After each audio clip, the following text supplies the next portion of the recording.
Hello everyone, this is Dr. Daya Sagar Chowdary, Senapati, Assistant Professor, Department of Electronics and Communication Engineering, Aditya University-Surampalem. Today I would like to discuss about the concept flip-flop excitation tables.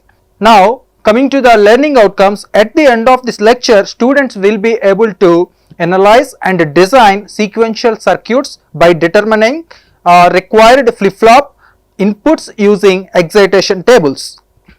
So these are the types of flip-flops. So the flip-flops are SR flip-flop, we call that one as a set reset flip-flop, JK flip-flop, data flip-flop, we call that one as a D flip-flop, and the T flip-flop, we call that one as a toggle flip-flop.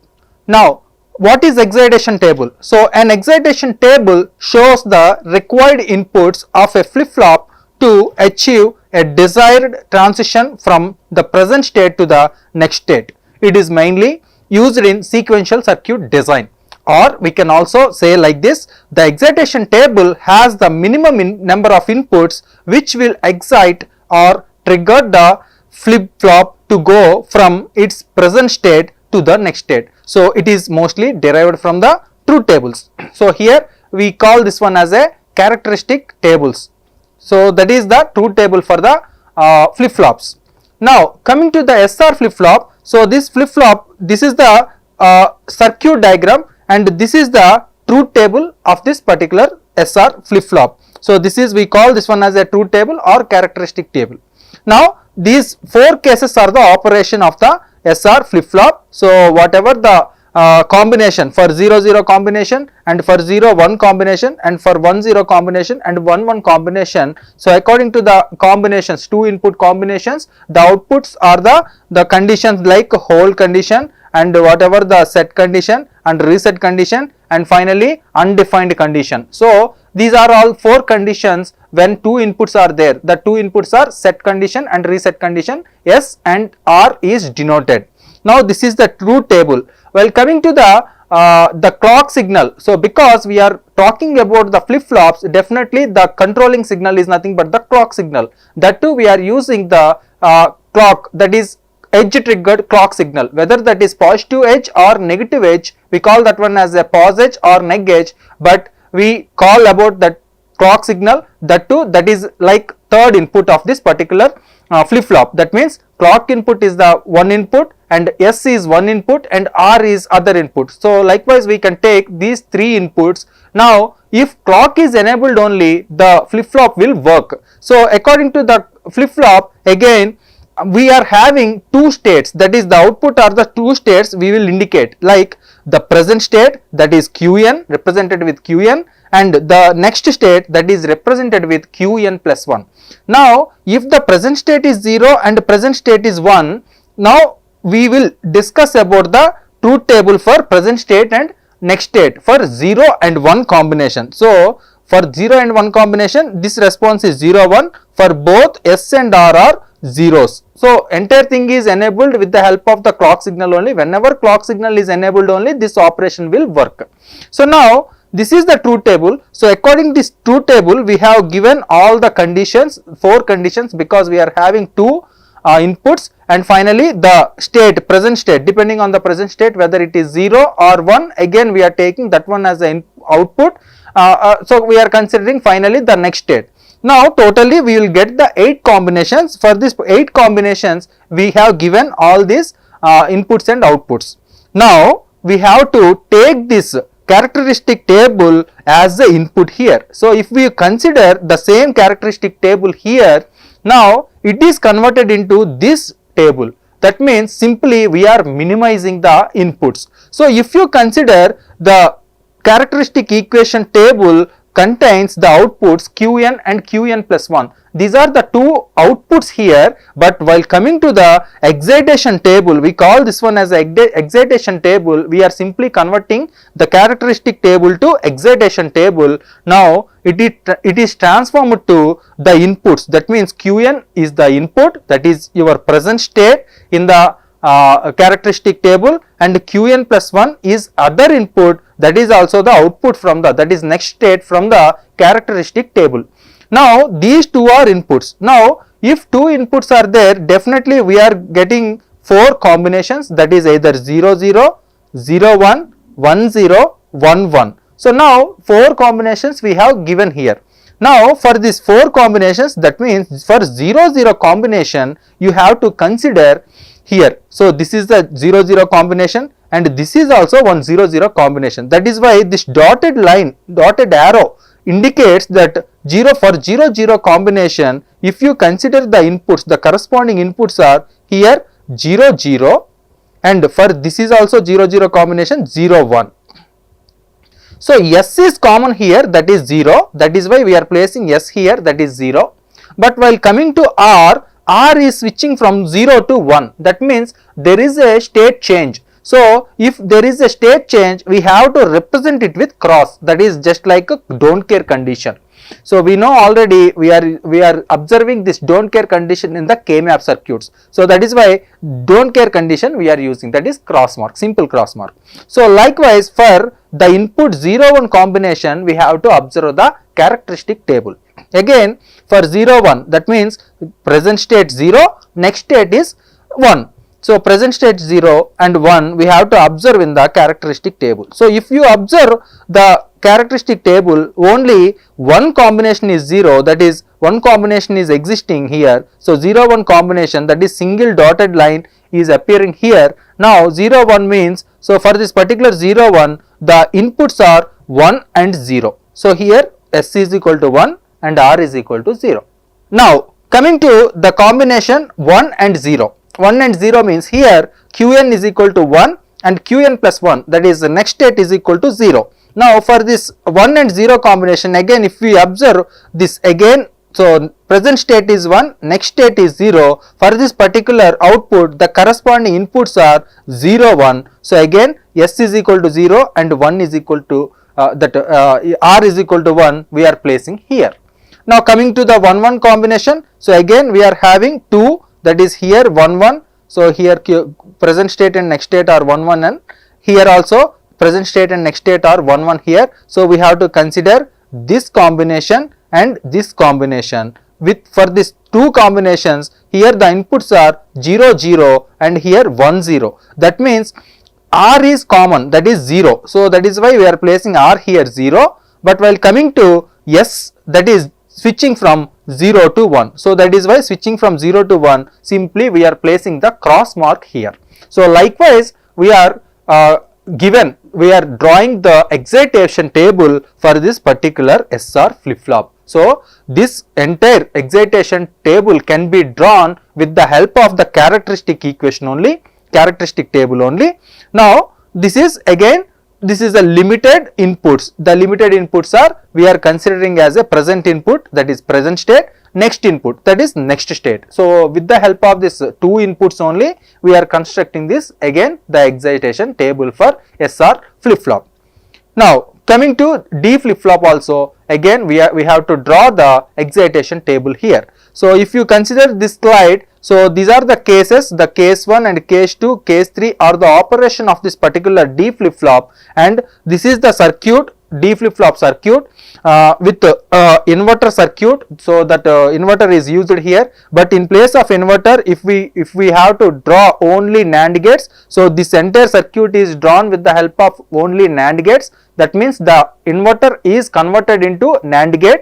The single input is given to two inputs of this NAND gate, and we are converting this NAND gate inverter to NAND gate, and this is the entire NAND gate circuit of D flip flop, and this is the truth table of the D flip flop. Now this entire thing is the operation that we have given here. So we know already Q is equal to D whenever clock signal is enabled.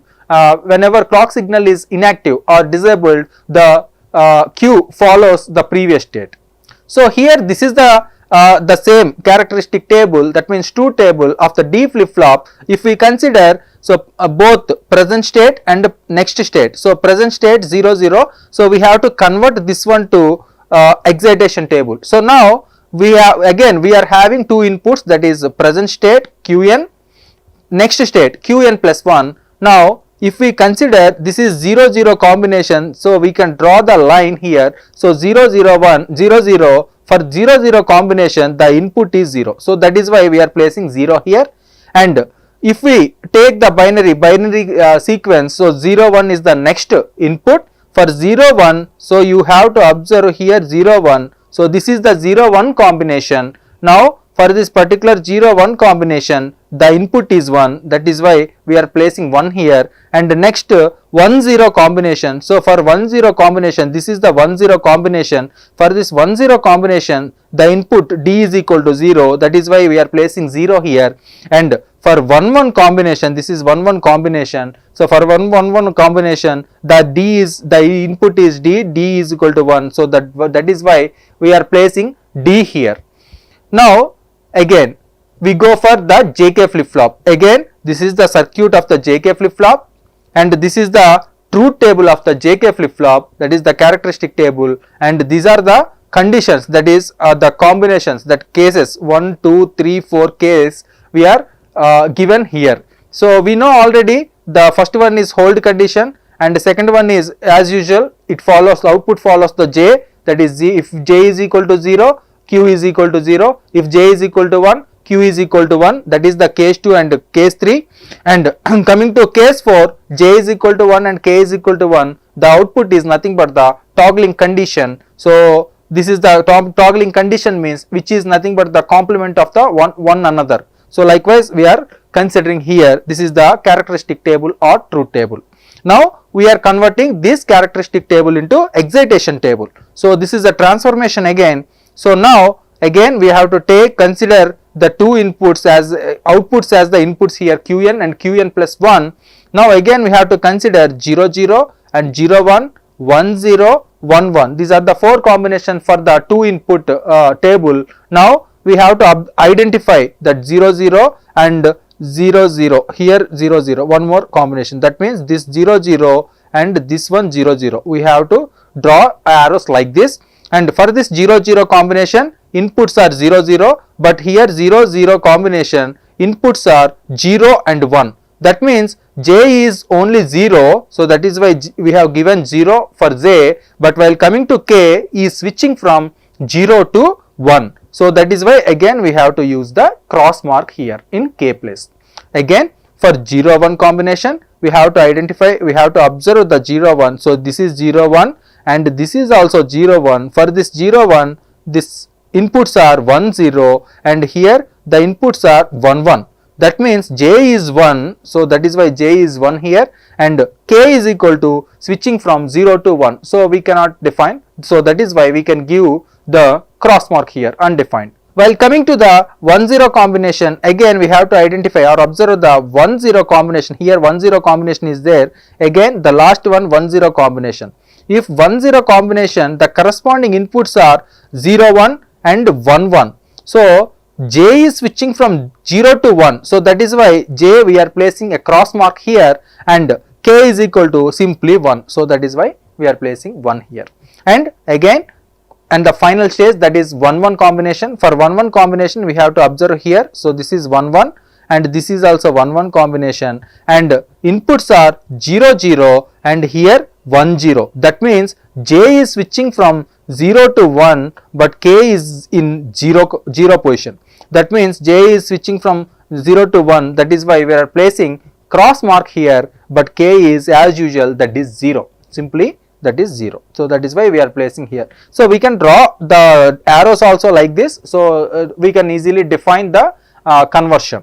And also coming to the T flip flop, so this is the circuit of the T flip flop and this is the characteristic table of the T flip flop. So we know already these are the cases, so case 1, case 2 and case 3 we are mostly using for toggling positions, or with the help of, or in a registers we are using, or in a counters we are using this T flip flops. So these are the operation of this T flip flop, and in order to convert this characteristic table to excitation table of the T flip flop, so we have to again identify the Qn plus 1.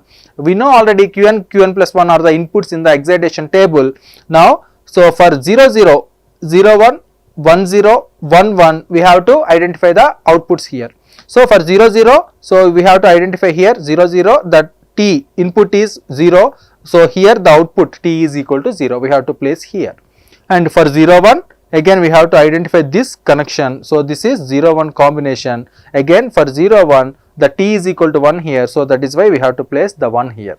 and for 1-0 combination, this is the 1-0 combination. If 1-0 combination is there, the corresponding input is 1, t is equal to 1. So that is why we are placing t is equal to 1 here.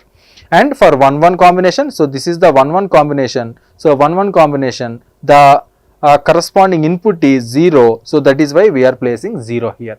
That is, this is the excitation table of the characteristic table or truth table of the T flip flop. So likewise, we have to draw the excitation tables for the characteristic table or the truth tables of any flip flop. So coming to the advantages, so helps in sequential circuit design. So that is useful for designing counters and state machines. Simplifies input determination. So directly gives required flip flop inputs. Reduces design complexity. So avoids trial and error in logic design, and supports state transition analysis. So easily maps present state to next state. Applicable to all flip flops, can be used for SR, JK, T and T, D and T flip flops. So most of the time, if we consider, so this is the Qn plus 1. So in some conditions, we have to consider SR to JK or JK to D. Likewise, we have to consider. So that means we have to draw the JK characteristic table first. That means JK characteristics means J is the input and K is the input, and finally present state, that is Qn present state, and next state Qn plus 1. Now we are taking the, or we are giving the outputs as a SR. So we are considering all this table here, and for this particular inputs, if we know the excitation table, directly you can give the corresponding outputs of the SR. So that is the advantage of this excitation table. Most of the time we can convert the one flip flop to other flip flop. That is the advantage of this particular excitation table. That means you can give the characteristic table here, but you have to draw the extra inputs, that is SR. So you can convert the SR to JK. So that means simply with the help of this Qn plus 1, because this is the Qn plus 1 is the common terms, present state and next state. These present state and next state are the common terms for all the flip flops. That is why we are making this common term as an advantage, and we are taking that advantage and we can convert from one flip flop to other flip flop with the help of like this only. So for particular inputs of JK, so we have to give the outputs, that is Qn plus 1, and for this Qn plus 1 we are again giving the SR combination. That means finally the table is like this. So definitely we can get or we can convert from SR to JK or JK to SR, D to T, T to D, SR to T and T to SR. Likewise we are converting from one flip flop to other flip flop. So this is the advantage of the drawing an excitation table. Now simplifies it input determination, reduces design complexity, avoids trial and error in logic design, supports state transition analysis, easily map present state to next state. So applicable to all flip flops, so that can be used for SR, JK, D and T flip flops. Now coming to the disadvantages, requires characteristic table knowledge. That means we require for every flip flop the characteristic table. So definitely we have to understand. So must understand flip flop behavior first. So we have to understand the behavior of the flip flop. And time consuming for large systems. So becomes complex for many states and not directly implementable, and needs additional logic simplification, which is nothing but K-maps, and can lead to redundant logic. So without minimization, so circuit size increases. Coming to the applications, so design of counter, mostly we are using this type of system in counters, used in synchronous and asynchronous counters. And finite state machines design helps in state assignment and transitions, sequential circuit synthesis. So this is used in digital system design, and register designs that helps determine required inputs. So and also control input design used in processor control logic. Coming to the summary, the excitation table specifies the required inputs to move a flip-flop from the present state to the next state. It simplifies the design of counters and state machines by directly linking present and next states, though additional logic simplification is often required. So thank you.